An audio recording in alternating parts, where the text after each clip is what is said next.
Look, the election is heating up. We have a new survey, and this, I think, is going to be a series of surveys from SPM Intelligence, says how the country may vote. We're looking at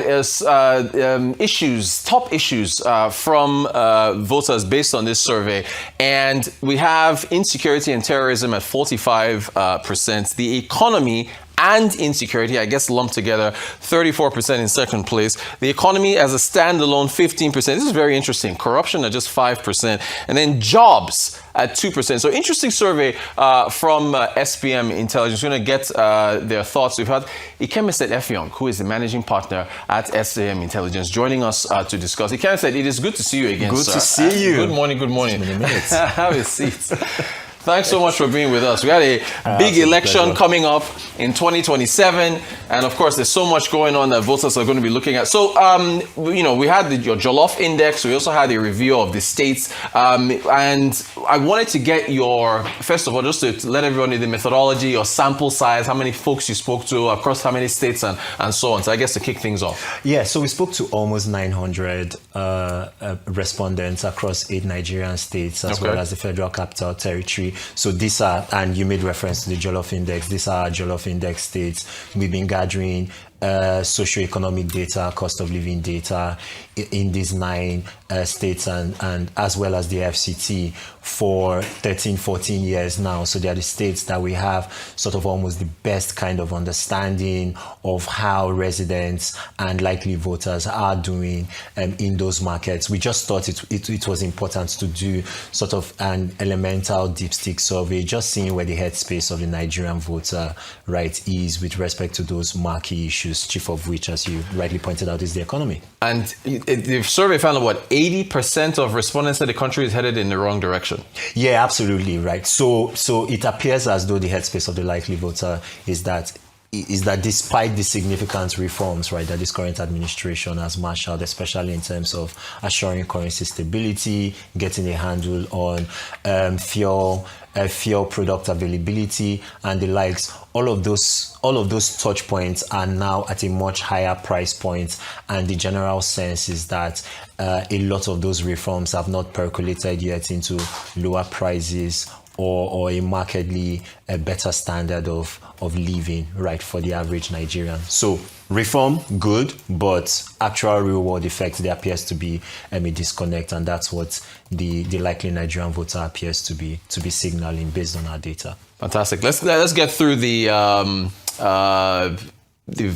top concerns for voters. Very interesting set of categories here. So on insecurity and tourism, I guess some of the respondents included, are they in areas that are not hit by insecurity? Can you take us through that as far as the top concern there?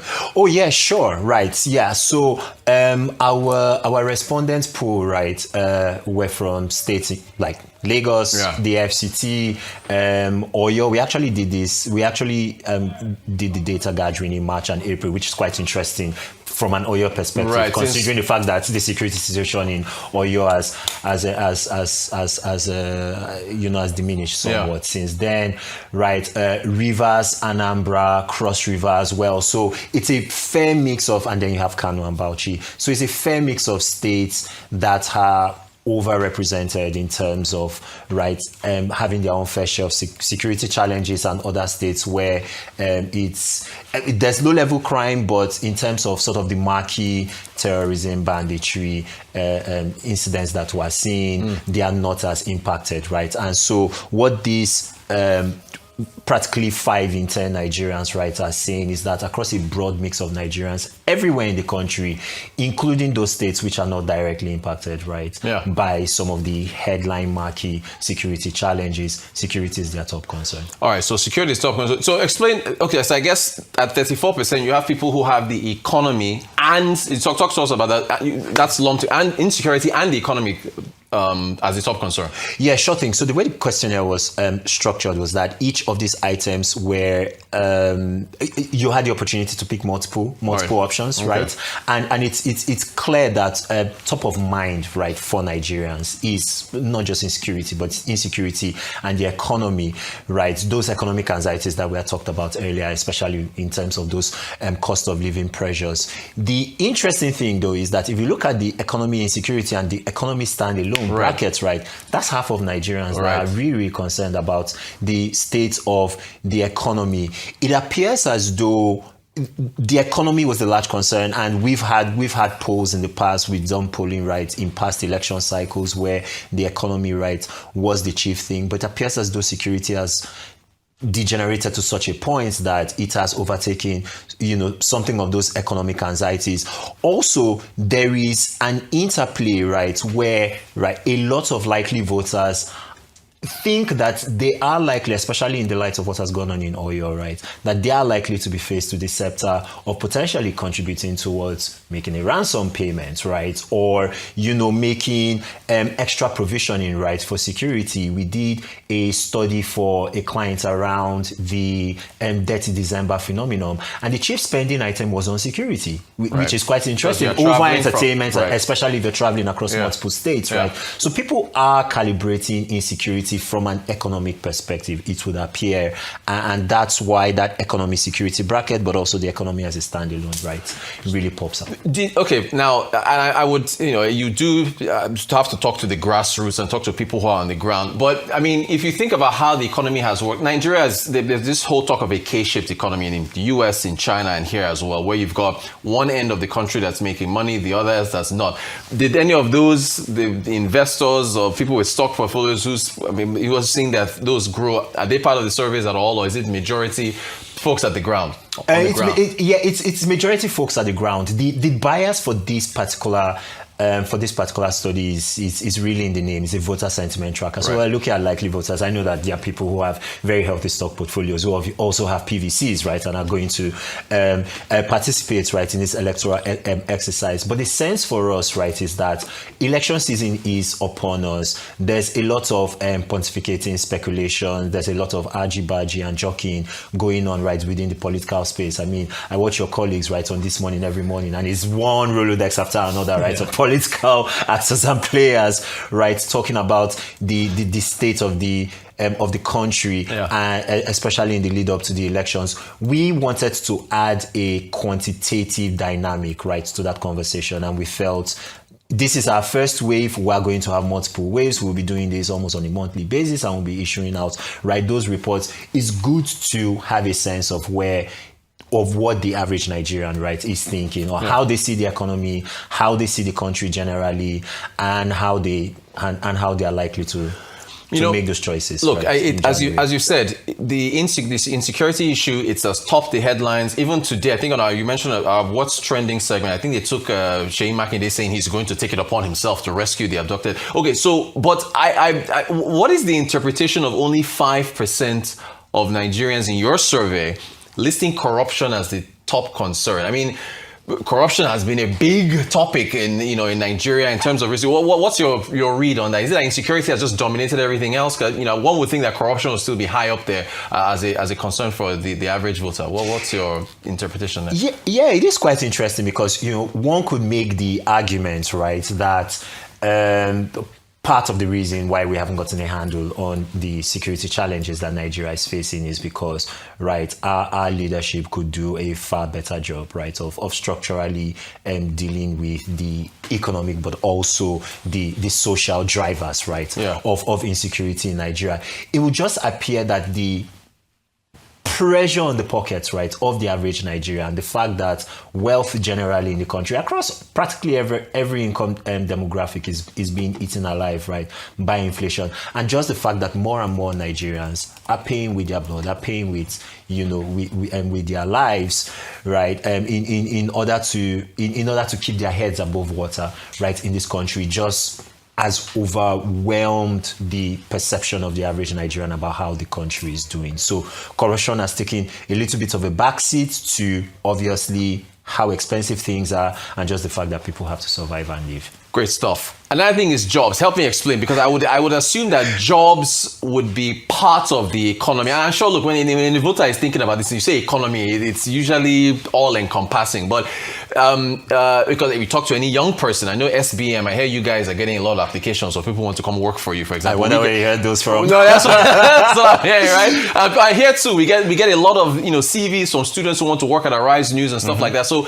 jobs are high on the list for you. So what? Talk to us about jobs being at only 2% as far as top concern. Yeah, what's your read on that? Okay, so it appears as though Nigerians are making sort of the distinction between the economy in terms of meeting their bills, in terms of meeting up with those expectations, building wealth, building a savings portfolio and the likes, and then access to formal roles, right, and formal opportunities. And I think this 2% here just speaks to the fact that many Nigerians are almost at this point where they've given up on the formal sector as a generator of wealth and a store of value. Many people, right, have second, third, fourth gigs.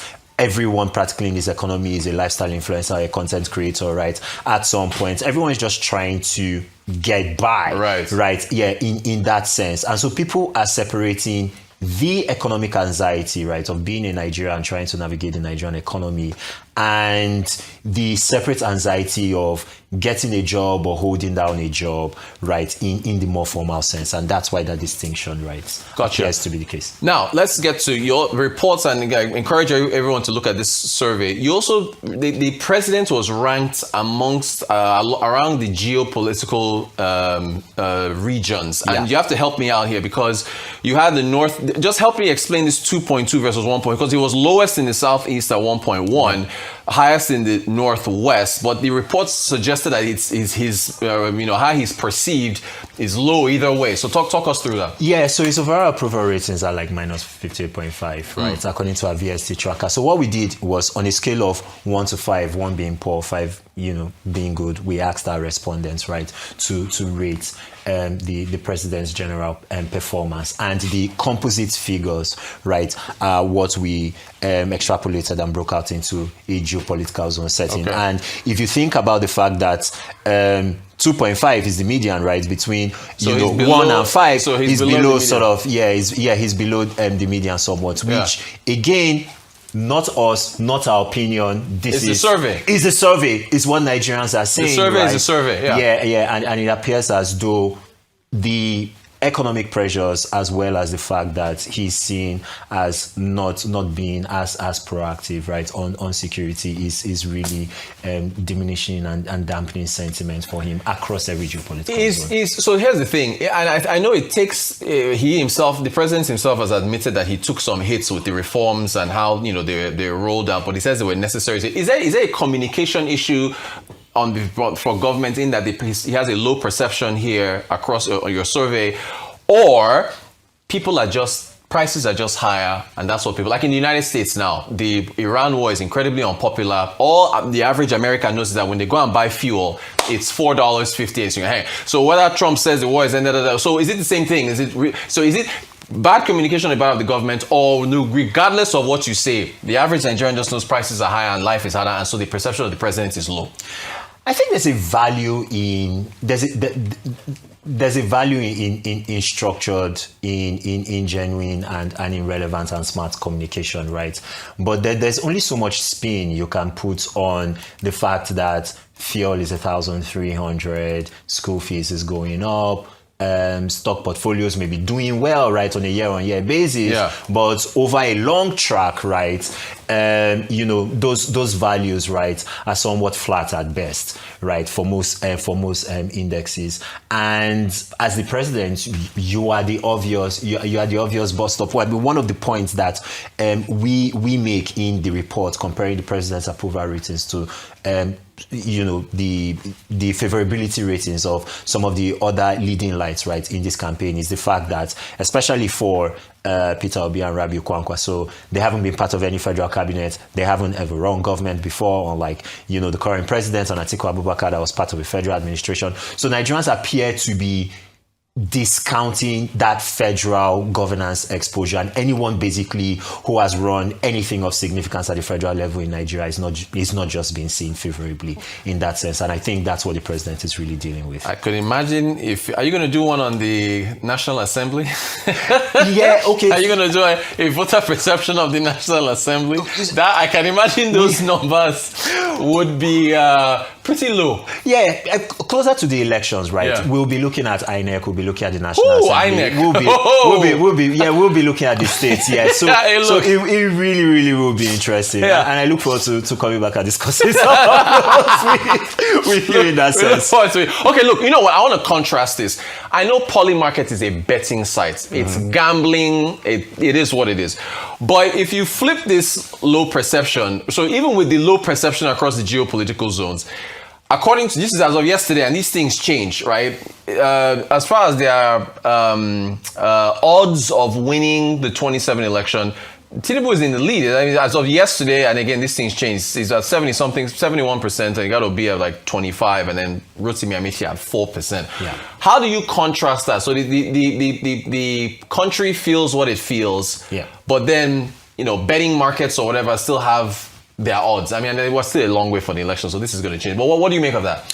Well, I mean, the thing that betting markets, right, would obviously be pricing in addition to the favorability ratings, which is what our report, sort of focuses on, is obviously things like the power of incumbency, the fact that Nigerian elections, for the lack of a better way of putting it, aren't exactly the freest and the fairest, right, in the world in that sense. And so Tinubu still retains sort of like a sizable advantage in that sense. We do say, though, in our VST that the current favorability rating of the president, negative, is it in negative 58.5, right? And that 80% of the country feels, 80% of Nigerians feel the country is going in the wrong direction, and only 11% of Nigerians, right, look at the APC favorably. Right. We do say in the report that we should bucket that and contrast that with two likely scenarios. There is a low voter turnout scenario, which will obviously favor the incumbent, and as we've seen in the last at least 3 presidential election cycles, if you add all of the other off-cycle elections, right, turnout is statistically, at least based on the official numbers, low. Yeah. Low voter turnout, the president has a very good option. It's only in a high voter turnout scenario that the opposition becomes competitive, right? And I think a lot of betting markets still aren't quite certain that, many Nigerians, despite the economic pressures, despite the, formidable security challenges, will come out in their numbers to vote.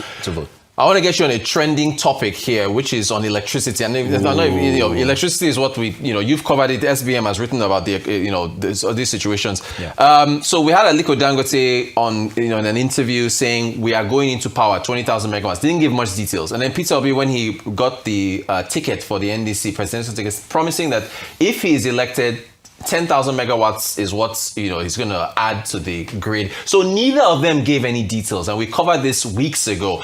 Now, he was on an interview, funny enough, with our colleague Rufai sitting on a podcast, and Rufai pressed him on that. And I want you to listen to what he said, because he actually didn't give any plans. So I want to get your reaction to that. Okay. Somebody said, if I don't give you power, don't vote for me. Did he tell you how he's going to give you power? So why must my own be in the marketplace? But you are saying you are different. Can you tell us? I'm different because where I promised it as governor, I delivered it.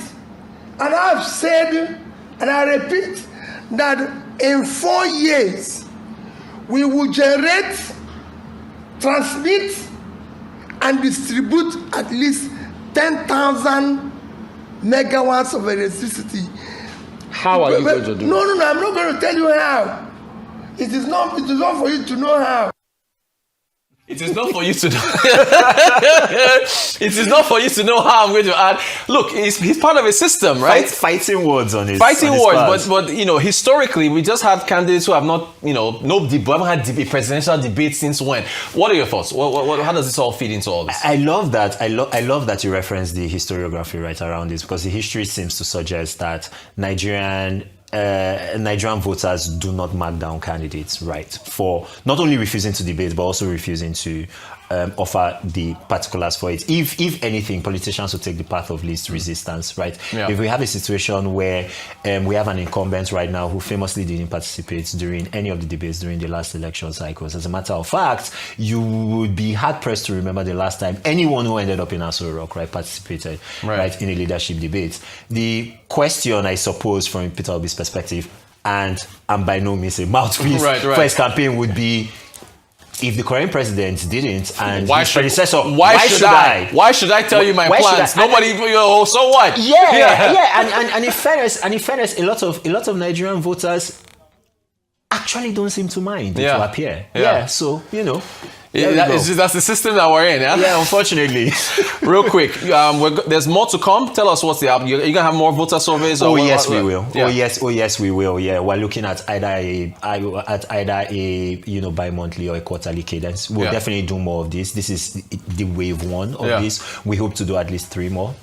Prior to the elections. So stay tuned. Absolutely. Fantastic stuff. Managing partner at SPM Intelligence, Ikemesit Effiong. Thank you so much for joining us, Ikemesit. Always a pleasure.